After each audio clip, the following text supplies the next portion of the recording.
नमस्कार, मैं रवीश कुमार। भारत में महंगाई के सपोर्टर की तरह क्या बेरोजगारी के भी सपोर्टर होते हैं? जब भी लाखों की संख्या में नौजवान सरकारी भर्ती की परीक्षा को लेकर बीजेपी और कांग्रेस की सरकारों के खिलाफ प्रदर्शन करते हैं, उन्हें कोसने वाले आ जाते हैं कि सरकार कितनों को नौकरी देगी, अपना बिजनेस क्यों नहीं करते, प्राइवेट जॉब क्यों नहीं करते। अगर प्राइवेट सेक्टर नौकरियां दे रहा होता तो फिर सरकारी नौकरियों के लिए भीड़ क्यों आती? अब तो सरकारी नौकरी में पेंशन भी नहीं है, वेतन भी ज्यादा नहीं है, फिर ऐसा क्यों है कि 10 पोस्ट की वैकेंसी निकलती है, 10 लाख फॉर्म भर दिए जाते हैं? मेरा सवाल इतना सा है कि क्या महंगाई के सपोर्टर वाले देश में बेरोजगारी के भी सपोर्टर होते हैं?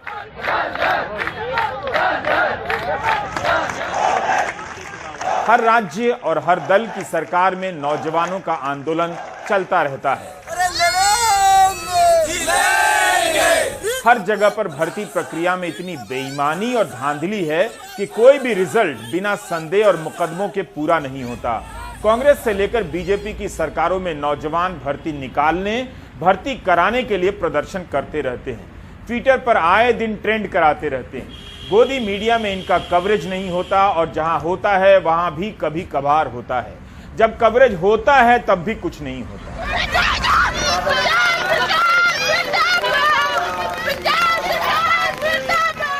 कोई नहीं बता सकता कि जब यही नौजवान मतदाता बनते हैं तब वोट धर्म और जाति के आधार पर देते हैं या नौकरी और स्वास्थ्य की। जिस देश में इतनी बेरोजगारी है, उस देश की राजनीति में धर्म के नाम पर नफरत का बोलबाला क्यों है? क्या नफरत से भरी धर्म की राजनीति में युवा शामिल नहीं? दूसरी बात है कि किसी भी दल के पास रोजगार को लेकर उठ रहे इन प्रश्नों का ठोस जवाब नहीं है। तीसरी बात, नौजवानों की यह भीड़ बेरोजगारों की तो लगती है, लेकिन अपने अपने राज्यों में भी अपनी अपनी परीक्षाओं में बटी हुई है। इनका आंदोलन अपनी भर्ती, अपनी परीक्षा का आंदोलन है। रोजगार को लेकर आज की राजनीति कैसे और क्या सोचे, उसे लेकर नहीं है।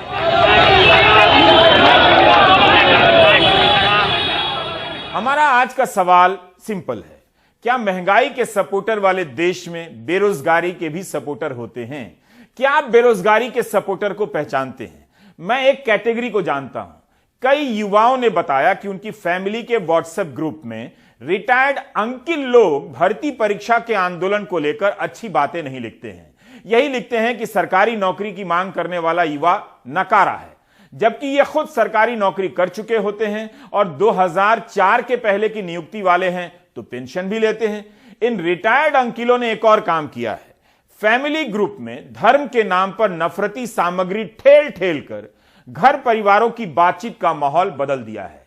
इंडिया और विदेशों में रहने वाले एनआरआई रिटायर्ड अंकिलों से सावधान रहिए। बुल्लीबाई ऐप के मामले में गिरफ्तार मयंक रावत, विशाल और श्वेता सिंह की कहानी कुछ यही कहती है। विशाल झा, श्वेता सिंह और मयंक रावत के दिमाग में जहर कहां से आया, आप जानते हैं। सवाल वही है कि क्या हम रोजगार को लेकर बात कर सकते हैं या धर्म के नाम पर ही राजनीति होती रहेगी?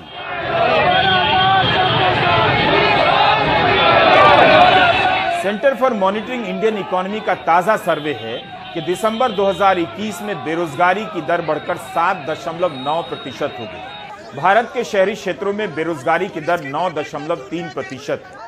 मतलब यही है कि काम नहीं मिल रहा। आमतौर पर 4% की बेरोजगारी दर ही बहुत है, लेकिन यह काफी ज्यादा है कि यह दर 8.3 पर पहुंच गई है। यह सिर्फ एक सर्वे है, उनका है जो काम मांगते हैं। इस सर्वे में वे बेरोजगार शामिल नहीं हैं जिन्होंने काम न मिलने से काम मांगना ही छोड़ दिया है। अगर सारे बेरोजगार काम मांगने आ जाएं, तो बेरोजगारी की असली दर 7.9% से भी ज्यादा हो सकती है। राज्यों के हिसाब से देखें तो कांग्रेस हो या बीजेपी, हर किसी की सरकार में बेरोजगारी का आलम भयावह है।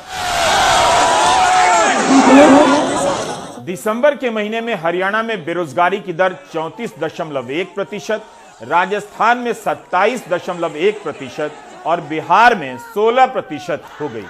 जम्मू और कश्मीर में बेरोजगारी की दर 15% पर पहुंच गई। राजस्थान में 2.5 साल में 1 लाख सरकारी नौकरी देने के पोस्टर लगाए गए हैं, मुख्यमंत्री अशोक गहलोत की तस्वीर के साथ। लेकिन यहां भी रीट परीक्षा की सीट बढ़ाने को लेकर आंदोलन चल रहा है। CMIE की रिपोर्ट के अनुसार दिसंबर 2021 में बेरोजगारी दर में राजस्थान भारत में दूसरे नंबर पर है।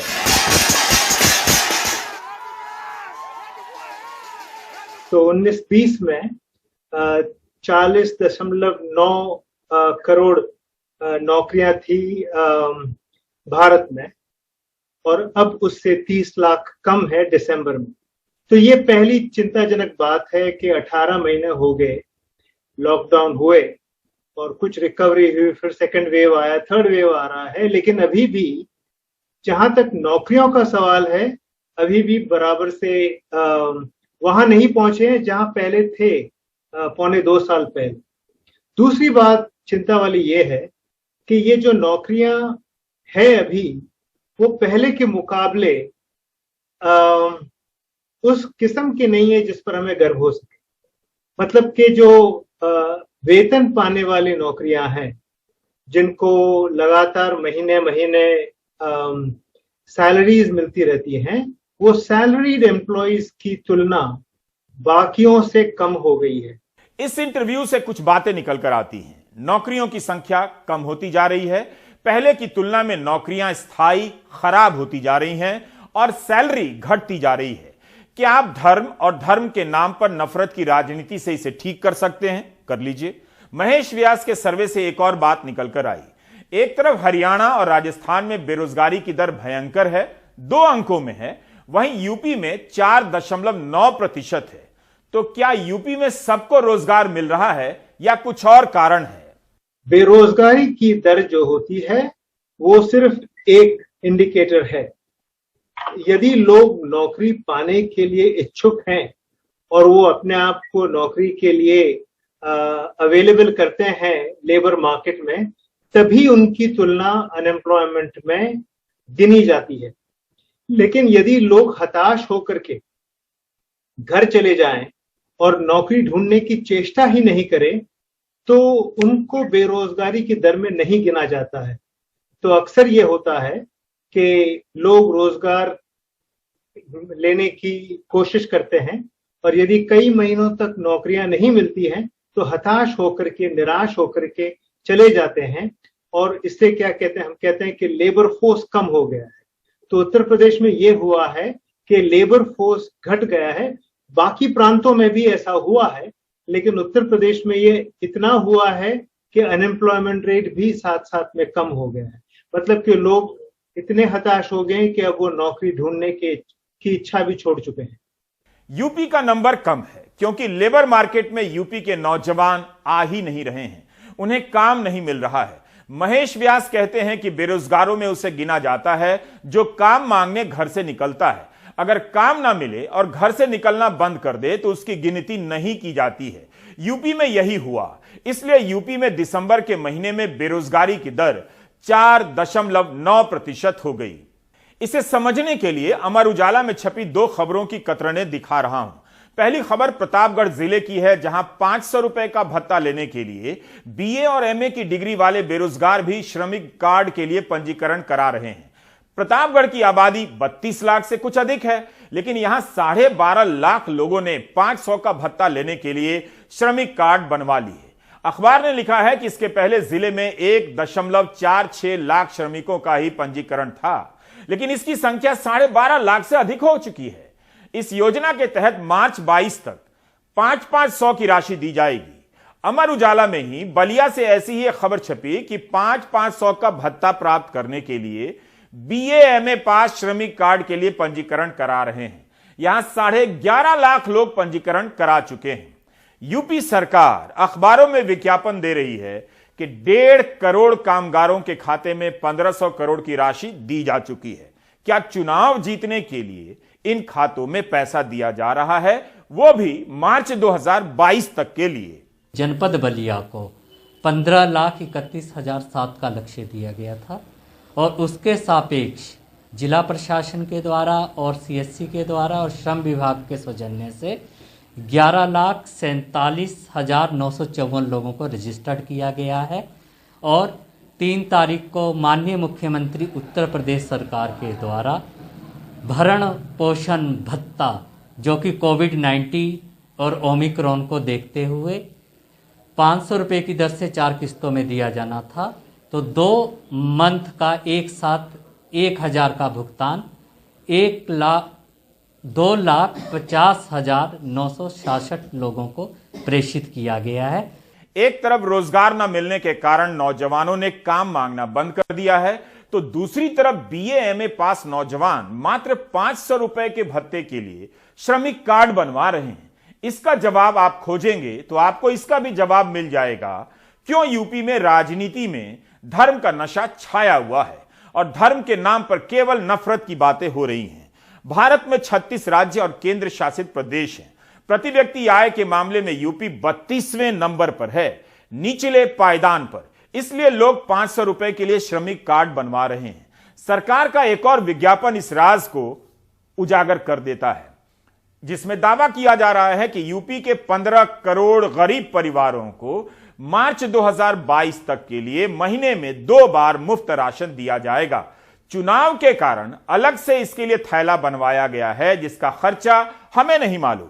एक गरीब प्रदेश में मुफ्त राशन इतने रंगीन झोले में दिया जा रहा है तो जरूर यह विकास की कोई नई तस्वीर होगी। इस विज्ञापन के बगल में डबल इंजन सरकार की तरफ से 3 पैकेटों का भी अलग से फोटो है। 1 किलो चना, 1 किलो नून, 1 किलो तेल के पैकेट पर डबल इंजन सरकार के दोनों चेहरे हैं। अगर एक्सप्रेसवे और मेट्रो से इतना विकास हो गया है तो फिर यूपी में 15 करोड़ लोग प्रधानमंत्री गरीब कल्याण योजना के तहत मुफ्त राशन पर निर्भर क्यों हैं?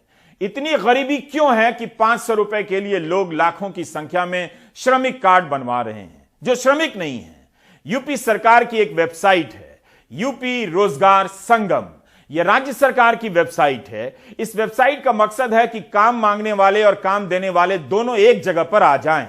इसके डैशबोर्ड पर काम मांगने वालों की संख्या 40,89,000 से अधिक है और यहां खाली वैकेंसी की संख्या 8,702 है। क्या यह संख्या महेश व्यास की बात सही साबित नहीं करती कि काम ही नहीं है? यहां करीब 41 लाख लोग काम मांग रहे हैं मगर उनके लिए काम नहीं है। जाहिर है वे लेबर मार्केट में जाना छोड़ देंगे और बेरोजगारी की संख्या कम दिखेगी। लेकिन संख्या तो यहां दिख रही है सरकार की ही वेबसाइट पर। और ये लोग कौन हैं? ये सारे भाई बहन किस देश के हैं? क्या ये जौनपुर और बलिया के लग रहे हैं? क्या हमारे यूपी के नौजवान इस तरह से दांत चियार कर फोटो नहीं खिंचा सकते थे? जब वे 500 रुपए के लिए श्रमिक कार्ड बनवा सकते हैं तो फोटो भी खिंचा सकते हैं। क्या हमारे बेरोजगार इन लोगों से कम हैंडसम हैं? और ये हंस क्यों रहे हैं? क्या इन विदेशी बच्चों को यूपी में नौकरी मिली है? मुख्यमंत्री वाई आदित्यनाथ को तुरंत इन विदेशी बच्चों के फोटो को हटाकर यूपी के लड़कों का लगा देना चाहिए। नौकरी भले ना मिले लेकिन फोटो में तो यूपी के लड़कों का हक नहीं मारा जाए। Do you get my point? विज्ञापनों में जिन बातों का दावा किया जा रहा है उसे लेकर उन अखबारों में सवाल करती हुई आपको कोई खबर नहीं दिखेगी। इस तरह से विज्ञापन में किए गए दावे ही तथ्य बन जाते हैं। क्या आपने रोजगार को लेकर यूपी के अखबारों में कोई व्यापक रिपोर्टिंग देखी है? विज्ञापन में 4.5 लाख नौकरी का दावा करने वाली योगी सरकार बता दे कि इनकी भर्ती की अधिसूचना कब निकली, किस विभाग में कितने लोगों को नौकरी मिली है, ठेके की है या परमानेंट है। दिल्ली में लगे इस होर्डिंग में दावा किया गया है कि 1.5 लाख महिलाओं को नौकरी दी गई है। 1.5 लाख महिलाएं किस विभाग में नियुक्त हो गई, कब? अगर 4.5 लाख भर्तियां हुई हैं तब फिर आए दिन यूपी से भर्ती परीक्षा को लेकर आवाज क्यों उठती रहती है? वैसे यूपी सरकार जब 4.5 लाख सरकारी नौकरी देने का दावा कर रही है तो दिल्ली की मोदी सरकार भी ऐसा ही एक विज्ञापन निकाल दे कि उसके तमाम विभागों में कितनी नौकरियां दी गई हैं। मोदी सरकार ऐसा विज्ञापन क्यों नहीं देती है?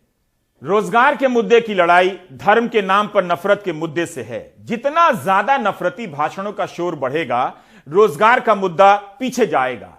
हमने प्रयागराज में रहने वाले प्रतियोगी छात्र संघर्ष समिति के नेता अवनीश पांडे से बात की। पूछा कि 4.5 लाख भर्तियां हुई हैं, इस पर उनका क्या कहना है? जितना परीक्षा नियामक संस्था, जितना नौकरी देने वाली संस्था है, सारी संस्थाओं को जोड़ भी दिया जाए तभी इस 5 साल में आंकड़ा जो सरकार दे रही आएगा नहीं। सही बात है कि सरकार से युवाओं की नाराजगी की वजह है कि जो भी वादे किए थे सरकार ने सीबीआई जांच करेंगे। 5 साल में लोक सेवा सीबीआई जांच के नाम पे केवल 2 FIR हुआ है और गिरफ्तारी किसी की नहीं हुई, जबकि 600 भर्तियों की जांच होनी, इसमें 40,000 लोगों की जांच चल रही है। दूसरा, युवाओं को लगा था पारदर्शी पूर्ण तरीके से सारी भर्तियों को संपादित किया जाएगा। कोई ऐसी भर्ती नहीं जिसमें पेपर लीक नहीं हो रहा हो, सारी भर्तियों में पेपर लीक हो रहा है। उम्मीद है यूपी सरकार अगले विज्ञापन में 4.5 लाख सरकारी नौकरी के दावे की जगह इस बात की जानकारी देगी कब, कहां और किस मोड़ पर किस विभाग में नौकरियां दी गई हैं। 20 दिसंबर को द वायर में संतोष मेहरोत्रा ने एक लेख लिखा है। इसमें भी यही सवाल है कि 4.5 लाख नौकरियां कब और कहां दी गई हैं। इस लेख में ट्विटर पर युवा हल्ला बोल नाम के एक अकाउंट का जिक्र है जिसे ब्लू टिक मिला है। इस अकाउंट को 35,000 नौजवान फॉलो करते हैं। अगर यूपी सरकार इस पर जवाब दे तो हम प्राइम टाइम के अगले अंक में जरूर शामिल करेंगे। युवा हल्ला बोल के अनुपम से हमने बात की। सरकार से हम लोगों ने सवाल पूछना शुरू कर दिया तो मुख्यमंत्री जी ने यहां तक कह दिया कि नौकरियां तो हैं लेकिन योग्य उम्मीदवार नहीं है, मतलब युवाओं में ही योग्यता नहीं है। इसके बाद जब 17 सितंबर 2020 को हम लोगों ने प्रधानमंत्री जी के जन्मदिवस पर जुमला दिवस मनाया तो उसके तुरंत बाद अखबारों में यह खबर आ गई कि मुख्यमंत्री जी ने सभी विभागों से रिक्त पदों का ब्यौरा मांगा है और इस तरह की बातें होने लगी कि फिर से अब सभी पदों को भर दिया जाएगा, खूब सारी नौकरियां आएंगी। यह आम बात है उत्तर प्रदेश के लिए। अखबारों में अक्सर इस तरह की खबरें आती रहती हैं कि 3 महीने में इतनी नौकरियां आएंगी, 6 महीने में इतनी नौकरियां आएंगी, इस विभाग में यह हो जाएगा, जबकि सच्चाई को अखबारों में जल्दी जगह नहीं मिलती है। जब हमारे एक साथी ने, जो ये जनवरी-फरवरी 2021 की बात है, जब सरकार ने यह बोलना शुरू कर दिया कि 4.25 लाख सरकारी नौकरियां दे दी गई है इसी कार्यकाल में, तो हमारे एक साथी ने आरटीआई के जरिए पूछ लिया कि ये जो सरकारी नौकरियां हैं इनका विभागवार ब्यौरा क्या है, कब और कहां किन विभागों में ये नौकरियां दी गई हैं। तो सरकार के कार्मिक विभाग ने यह जवाब दिया कि उनको कोई सूचना ही नहीं है। मतलब कि भारतीय जनता पार्टी अपने प्रचार में जिन आंकड़ों का इस्तेमाल कर रही है उसका क्या आधार है ये सरकार को खुद नहीं पता है। 1,11,000 से ज्यादा तो पुलिस विभाग में रिक्तियां हैं गृह मंत्रालय के अनुसार, और इन रिक्तियों का असर सिर्फ बेरोजगारी पे नहीं पड़ रहा है, इन रिक्तियों का असर शिक्षा पर, स्वास्थ्य पर, लॉ एंड ऑर्डर पर, सब पर पड़ रहा है। 4.5 लाख नौकरियां कब और किसे दी गई हैं, लेकिन यूपी के अखबारों की खबरों से यह भी पता चलता है कि हाल के 2-3 महीनों में कुछ भर्तियों के नियुक्ति पत्र बांटे गए हैं और कई भर्तियां निकाली गई हैं। वे नौकरियां इस 4.5 लाख से अलग हैं या इसी में हैं, पता नहीं। दरोगा भर्ती और शिक्षक भर्ती की परीक्षा का पर्चा पहले ही लीक हो गया था। चुनाव आ गए हैं तो भर्तियां निकल रही हैं और भत्ते बांटे जा रहे हैं। इस रिपोर्ट को देखकर विपक्षी दल बहुत खुश ना हो। झारखंड और राजस्थान और पंजाब से आए दिन युवा भर्ती परीक्षाओं को लेकर लिखते रहते हैं। भर्तियां भी होती हैं तो ठेके की नौकरी की ज्यादा होने लगी हैं, कम वेतन वाली। यह तस्वीर 2017 की है। यूपी चुनाव के लिए बीजेपी ने अपने घोषणा पत्र में दावा किया था कि 5 साल में 70 लाख रोजगार और स्वरोजगार देंगे। इसमें साफ नहीं कि 70 लाख में से सरकारी नौकरियां कितनी होंगी। इसके नीचे लिखा है कि सरकार बनने के 90 दिनों के भीतर सारी भर्तियां पूरी कर दी जाएंगी। क्या बीजेपी बताएगी कि 90 दिनों के भीतर कितनी भर्तियां पूरी हुई? इसी में यह भी लिखा है कि सरकार बनने पर यूपी में स्थापित हर उद्योग में 90% नौकरियों को प्रदेश के स्थानीय युवाओं के लिए आरक्षित किया जाएगा। इस संबंध में बीजेपी के ही विधायक बिमला सिंह सोलंकी ने सवाल पूछा तो विधानसभा में मंत्री स्वामी प्रसाद मौर्य ने जवाब दिया, ऐसी कोई नीति नहीं बनी है, ना इसका प्रस्ताव है। मंत्री का जवाब 2021 का है, यानी 4 साल बीत गए। अप्रैल 2017 में सुप्रीम कोर्ट ने यूपी सरकार को आदेश दिया था कि 2021 तक 1.5 लाख पुलिस की बहाली पूरी करनी है। क्या यह संख्या भी 4.5 लाख की भर्ती में शामिल है? क्या पूरी हुई? नौकरियों को लेकर जो दावे किए जा रहे हैं उनकी जांच आप कैसे करेंगे? यह पहाड़ काटकर रास्ता बनाने जैसा है। हम एक उदाहरण आपके सामने रखना चाहते हैं और उम्मीद करते हैं कि इस मामले में योगी आदित्यनाथ की टीम भी हमारी मदद करेगी। 2017 में यह खबर पत्रिका और बिजनेस स्टैंडर्ड में छपी है। इसमें लिखा है कि सीएम बनते ही योगी आदित्यनाथ एक्शन में आ गए हैं। राज्य में 25,000 सूर्य मित्रों की नियुक्ति के लिए मई 2017 में ही अधिसूचना जारी होने वाली है। UP new and renewable energy development agency UP NEDA को 25,000 सूर्य मित्र नियुक्त करना था, जिनका काम सौर ऊर्जा के उपकरणों का प्रचार प्रसार करना है। सरकार को बताना चाहिए कि अखबारों में यह खबर सही छपी थी या गलत, और गलत छपी थी तो क्या उस वक्त खंडन किया गया था? तब तक मेरा सवाल सिंपल है, 25,000 सूर्य मित्र की भर्ती का विज्ञापन कब निकला? कितनी सैलरी पर सूर्य मित्र किस किस जिले में तैनात किए गए? जवाब खोजने के लिए हमने थोड़ी कोशिश और की, लेकिन यूपी नेडा की वेबसाइट पर पता नहीं चला कि 25,000 कब नियुक्त हुए, कहां तैनात हुए। और रिसर्च किया तो पता चला कि सूर्य मित्र भारत सरकार के नवीन और नवीकरणीय ऊर्जा मंत्रालय यानी MNRE की एक योजना है।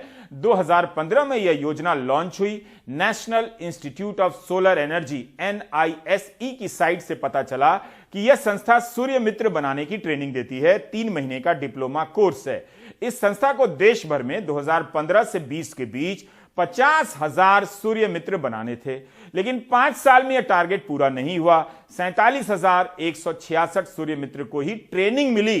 दरअसल बेरोजगारों को भी मैं समझ गया हूं।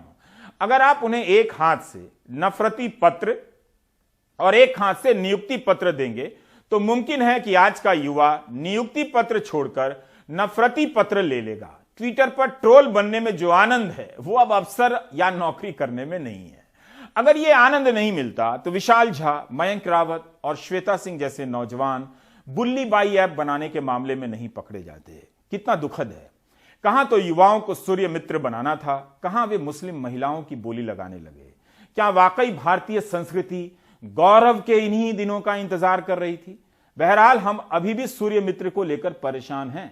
बसपा के सांसद श्याम सिंह यादव के एक सवाल के जवाब में 16 दिसंबर को ऊर्जा मंत्री RK सिंह ने एक जवाब दिया है कि 2015-16 से 2019-20 के बीच 5 साल में यूपी में केवल 165 महिलाओं को सूर्य मित्र की ट्रेनिंग दी गई, वो भी 12 जिलों से केवल 165 को।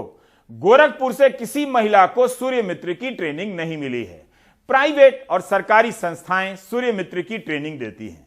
अगर ट्रेनिंग की संख्या की यह हालत है तो अंदाजा ही लगा सकते हैं कि 25,000 सूर्य मित्र कहां से रखे गए होंगे।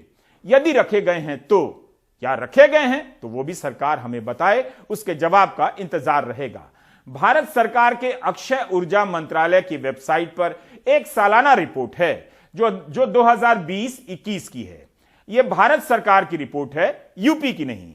इसमें बताया गया है कि यूपी में 5 साल के दौरान यानी 2020 तक 4,212 सूर्य मित्रों को ही ट्रेनिंग दी गई है। क्या ट्रेनिंग पाए इन 4,212 नौजवानों को सूर्य मित्र की नौकरी मिली है? इस नौकरी के लिए विज्ञापन कब निकला? अधिसूचना कब जारी हुई? 2017 में 25,000 सूर्य मित्र को नौकरी पर रखने की बात थी, उसका क्या हुआ? क्या वो बात ही नहीं थी?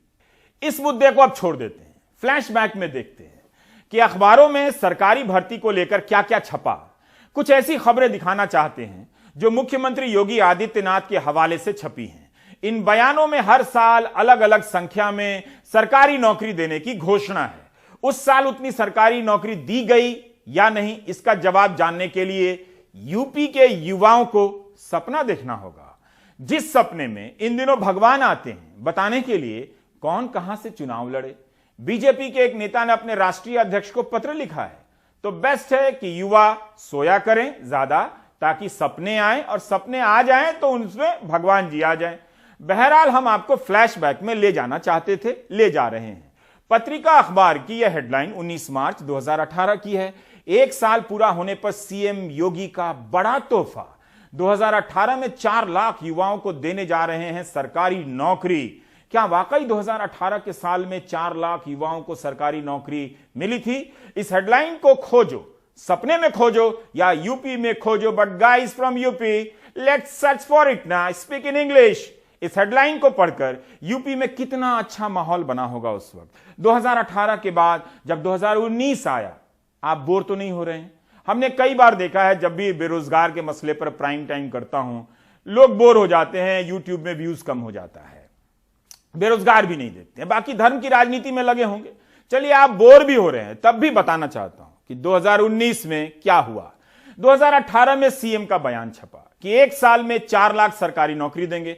2019 में छपा कि 2 लाख नौकरी देंगे। 2 लाख नौकरी हेडलाइन में ही गायब हो गई। कभी ऐसी हेडलाइन नहीं छपी कि 2018 में 4 लाख नौकरी की बात की थी, 2019 में पूरी कर दी गई। यह 27 सितंबर 2019 का हिंदुस्तान अखबार है। हेडलाइन है कि उत्तर प्रदेश में 2 लाख से अधिक बेरोजगारों को मिलेगी नौकरी, योगी सरकार ने बनाया ब्लूप्रिंट। इसी दिन नवभारत में भी खबर कुछ और छपती है। इसमें नौकरी की संख्या 1 लाख हो जाती है। लिखा है यूपी में जल्द आएंगी 1 लाख सरकारी नौकरियां, योगी आदित्यनाथ। खबर के भीतर लिखा है मुख्यमंत्री योगी आदित्यनाथ ने कहा है शिक्षा सहित अन्य विभागों में जल्द ही 1 लाख पदों पर भर्ती शुरू की जाएगी। इस समय करीब 1 लाख पदों पर भर्ती चल रही है। यह पुरानी खबर है, यह 4-5 महीने में पूरी हो जाएगी। सरकार 2.5 साल में 2.25 लाख नौकरियां दे चुकी हैं, इस खबर में लिखा है। ऐसी ही कई खबरें उस दौरान छपती हैं, अलग अलग समय पर अलग अलग हेडलाइन, अलग अलग हेडलाइन में अलग अलग संख्या। खेल तब हो रहा था या अब हो रहा है? इन खबरों को जोड़ दीजिए तो केवल दावों के हिसाब से सरकारी नौकरी की संख्या 8 से 10 लाख हो जाती है। लेकिन सितंबर 2019 का अखबार कहता है कि 2.5 साल में 2.25 लाख नौकरियां दी गई। 2018 में सीएम का बयान छपता है कि उस साल 4 लाख नौकरी देंगे। 2019 में हेडलाइन छपती है कि 2 लाख नौकरी देंगे। कुछ और हेडलाइन इस तरह की छपती रहती हैं। दावों में इतना अंतर है कि सब छूम अंतर हो जाता है। तब अखबार सही थे या अब सही हैं? इस सवाल का जवाब आपको 20 साल बाद मिलेगा, जब आपके सपनों के टेंट और तंबू उखड़ चुके होंगे। मैं 2018 से उत्तर प्रदेश सरकार के द्वारा निकाली गई विभिन्न भर्तियों की परीक्षा देता हूँ। खासकर जो इंजीनियरिंग से रिलेटेड जो अपनी भर्तियाँ होती हैं उनकी मैं परीक्षा देता हूँ। बट अभी जो इंजीनियर जो निकल रहे हैं और जो भर्तियां निकल रही हैं उनके प्रोपोर्शन में वो उतनी नहीं निकल रही हैं। जैसे कि आप मान लीजिए अगर इंजीनियर निकलते हैं पूरे इंडिया से या यूपी से ही मान लीजिए तो 1 लाख, 2 लाख, 3 लाख, 4 लाख, 5 लाख मान लीजिए मैक्सिमम। और भर्तियां निकलती हैं हमारे पूरे इंडिया में इंक्लूडिंग यूपी, कोई सा भी स्टेट ले लीजिए आप, 10,000, 1,000, 200, 300 दिन प्रतिदिन भर्तियों की संख्या कम होती जा रही है और बेरोजगारों की संख्या बढ़ती जा रही है। पिछले 8 साल से मैं यूपी गवर्नमेंट के फॉर्म डाल रहा हूँ। जहाँ जहाँ निकलते हैं फॉर्म वहाँ भरता हूँ। ये मेरा लखनऊ मेट्रो का फॉर्म है, ये मैंने डाला है। योगी जी कहते हैं कि जो 1.5 करोड़ नौकरियाँ दी हैं वो 1.5 करोड़ नौकरियाँ पता नहीं किस किस को दी हैं उन लोगों ने, पर मेरे को तो प्राइवेट सेक्टर में भी नौकरी नहीं मिल रही है। और मैं इतना परेशान हो चुका हूँ कि अब मेरे पे पैसा भी नहीं रहा है कि जिससे कि मैं सरकारी फॉर्म भर सकूँ। फ्लैशबैक में देखने पर शक हो जाता है कि क्या उस समय अखबार गलत सलत लिख रहे थे या खबर छपवाने के लिए सरकार कुछ भी दावे कर रही थी। गलत सलत हम एक बार और आपको फ्लैशबैक में ले जाना चाहते हैं। 12 जून 2021 की खबर है। कोविड की दूसरी लहर को देखते हुए 2021 के साल में 1 लाख सरकारी नौकरियां दी जाएंगी। क्या पिछले साल 1 लाख सरकारी नौकरियां दी गईं? क्या अखबार कुछ भी छाप रहे हैं? क्या अखबारों में यह भी मिला है कि दिसंबर 2020 में यूपी सरकार ने मिशन रोजगार लॉन्च किया है? इसके तहत मार्च 2021 तक 50 लाख युवाओं को रोजगार देने का लक्ष्य तय किया गया था। अब अगर यह खबर बिना किसी त्रुटि के छपी है तो 3 महीने में 50 लाख रोजगार देने का यह कौन सा मिशन था और कितनी कामयाबी मिली, यूपी सरकार को बताना चाहिए। कितनी पड़ताल करेंगे, रहने देते हैं। यूपी के नौजवानों को अपना भविष्य मालूम है। उनके सपनों में मंदिर और माफिया से लैश भाषण उबाल भर रहे हैं। उन सपनों को कोई नहीं बदल सकता। जिस राज्य की प्रति व्यक्ति आय निचले पायदान पर हो, जिस राज्य के BA MA पास युवा 500 रुपए के लिए श्रमिक कार्ड बनवा रहे हो, उस राज्य के नौजवानों के ख्वाब क्या हैं, नेताओं को ठीक से मालूम है। यूपी की जवानी अगर अपनी यही कहानी लिखना चाहती है तो बस इतना पूछ लीजिए, ये कहानी वे खुद लिख रहे हैं या कोई और लिखवा रहा है। उनको ठिकाना लगाने के लिए सेंटर बनाए जा रहे हैं। अगर देश के खिलाफ साजिश करोगे, हमारे नागरिकों की सुरक्षा के लिए खतरा बनोगे, तो हमारे कमांडो तुम्हें निकाल करके कहीं भी छुपोगे, ओसामा बिन लादेन की तरह कहीं भी छुपे रहोगे तो भी निकाल करके तुम्हारा काम तमाम करने का कार्य करेंगे। और आतंकवादी भी गिरगिट की तरह कैसे रंग बदलते थे, वैसे ही जैसे आज समाजवादी पार्टी के बबुआ भी अब बोल रहे हैं ना। राजनीति की भाषा में दीमक लग गया है, इसलिए राजनीति में टर्माइट, गिरगिट और न जाने क्या क्या इस्तेमाल होने लगा है। म से माफिया, माफिया में केवल म से मुसलमान अपराधियों के नाम लिए जा रहे हैं। लेकिन यहां जो क्रिकेट खेल रहे हैं उनका नाम धनंजय सिंह है। वे पूर्व सांसद हैं, हत्याकांड में आरोपी हैं और पुलिस के लिए फरार हैं। पुलिस ने धनंजय सिंह पर 25,000 का इनाम रखा है, मगर धनंजय सिंह क्रिकेट खेल रहे हैं। मुख्यमंत्री योगी आदित्यनाथ और गृहमंत्री अमित शाह बताएं कि धनंजय सिंह क्या हैं और विकास दुबे क्या था। समाजवादी पार्टी के अध्यक्ष अखिलेश यादव ने धनंजय सिंह के क्रिकेट खेलने की वीडियो ट्वीट कर दिया है और लिखा है कि बाबा जी अपने करीबी नालबद्ध माफियाओं के टॉप 10 की सूची बनाकर एक टीम बना लें और आईपीएल की तरह एमबीएल मतलब माफिया भाजपा लीग शुरू कर दें। शहर के पुलिस कप्तान तो उनके लिए पिच बिछाए बैठे ही हैं और टीम कप्तान वो खुद हैं ही। हो गए पूरे 11। यूपी के डीजीपी मुकुल गोयल से पूछे जाने पर उन्होंने कहा कि इसकी जांच कर कार्रवाई की जाएगी। अमित शाह के अगले भाषण का इंतजार कीजिए।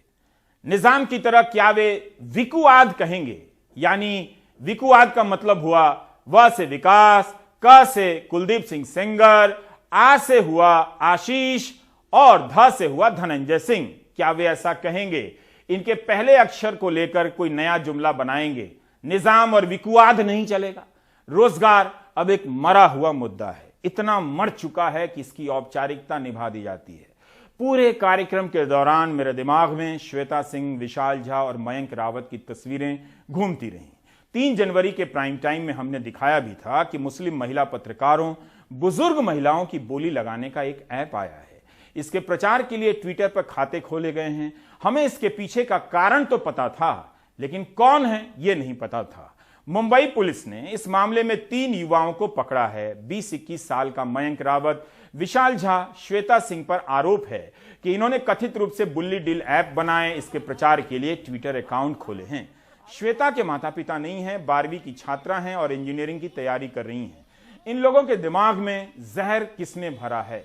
किस विचारधारा से इन्हें किसी समुदाय से इतनी नफरत करने की सीख दी गई कि ये लड़कियों और औरतों की बोली लगाने का सपना देखने लगे?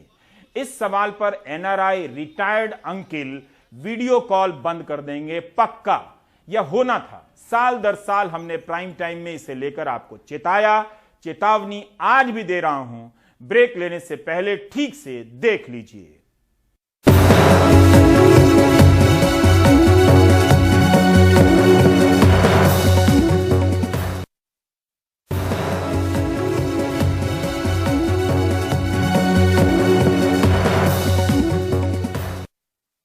आज प्रधानमंत्री मोदी की पंजाब यात्रा के दौरान कुछ ऐसा हुआ जिसे सिर्फ राजनीतिक तूतू मैमे से आप किनारे नहीं लगा सकते।